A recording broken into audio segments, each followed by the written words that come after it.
Ерлі-зайыптылар тез-тез жанжалдасып қала береді екен. Күйеуі бір сөзден қалсаң қайтеді. Күйеуім ғой деп басыңды иейін демейсің депті. Әйелі болса, неге басы еді екенмін? Күні бойы менен бір ауыз жылы сөзіңізді қызғанасыз, көңіл аудармайсыз дейді. Өзің әрдайым оңды шашып отырсаң, қалай жақсы сөз айтайын? Айып өзіңнен ғой. Осылай дау-дамайлары жалғаса береді екен. Екеуінің айқай-шуынан мезі болған көршісі келіп, пәлен жерде жақсы бір данышпан кісі бар. Соған барыңдар. Сендердің күрмеуі қиын мәселелеріңді сол шешіп береді депті. Ерлі-зайыптылар сол данышпанның алдына барыпты. Данышпан әуелі күйеуінің, сосын әйелінің мұң шағымын тыңдап, екеуіне де екі-екі парақтан ақ қағаз беріпті де, мәселелеріңді шешіп беремін. Тек осы қағазға бір-бірлеріңнің көңілдерің толмай жүрген кемшіліктеріңді жазыңдар, деп екеуін екі бөлек бөлмеге кіргізіп жіберіпті. Әйел 1,5 параққа күйеуінің кемшіліктерін жазыпты. Күйеуі 2 параққа да жұбайының кемшіліктерін жазып тастапты. Бірақ сонда да кемшіліктерін жазуға қағаз жетпей қалыпты. Содан данышпан отырған бөлмеге кіріп, берген қағазыңыз жетпеді. Әйелімнің кемшіліктерін жазуға. Мүмкін болса, тағы 3 ақ парақ берсеңіз деп сұрайды.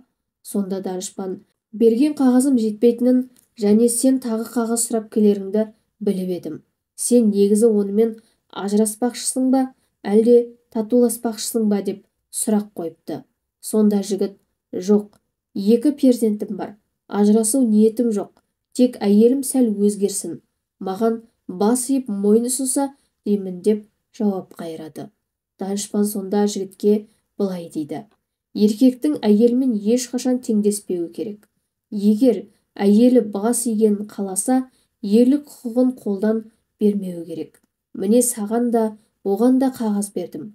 Әйелің жазса, сен де жаза беруің керек пе? Сен онымен тәжікелесіп тұрған соң, әйелің де солай жасайды емес пе? Сен еркексің, бірақ неге әйеліңнің әйелдік құқығына таласасың? Нағыз ер бол, бас бол, осыны ұмытпа. Қолыңдағы қағазды жырт та, мына ақ қағазды ал, еш нәрсе жазба. Бөлмеге барып, мен шақырғанда ғана кел, мен рұқсат етпейінше сөйлеме деп бөлмеге қайта жіберіпті.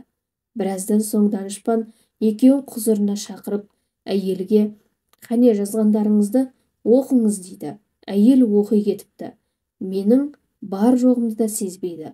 Маған уақыт бөліп сұхбаттаспайды, көңіліме қарамайды, аяқтары терлейді, сигарет шегеді, үйге тым кеш келеді, ерте кетеді деп ұзын сонар тізімін оқып тастайды. Кейін данышпан, енді сен жазғандарыңды оқы дейді күйеуіне. Күйеуі бос ақпарақты данышпанға береді.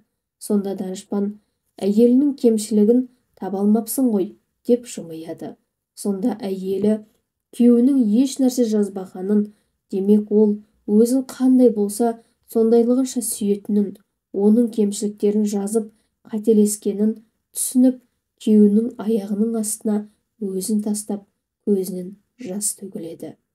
Кешіріңіз мені, мендей ынсапсызды кешіріңіз. Мен әдеттегідей маған теңдесіп, сіз де жазасыз деп ойлаппын. Мен ақымақты кешіріңіз, өтінем депті. Күйеуі әйелінің мұндай әрекетін күтпеген еді. Бас иіп тұрғанын көріп, өзінің бұрынғы қателерін түсініпті. Бас иіп тұрған жұбайына сүйіспеншілігі, мейірімі ояныпты. Ерлі-зайыптылар татуласып, данышпанға алғыстарын айтып үйлеріне қайтыпты. Отбасы қасиетті мекен құрметтілерім. Барлық отбасыларға бақыт құсы келіп қонсын және ынтымақта ғұмыр кешсін, иншаллах.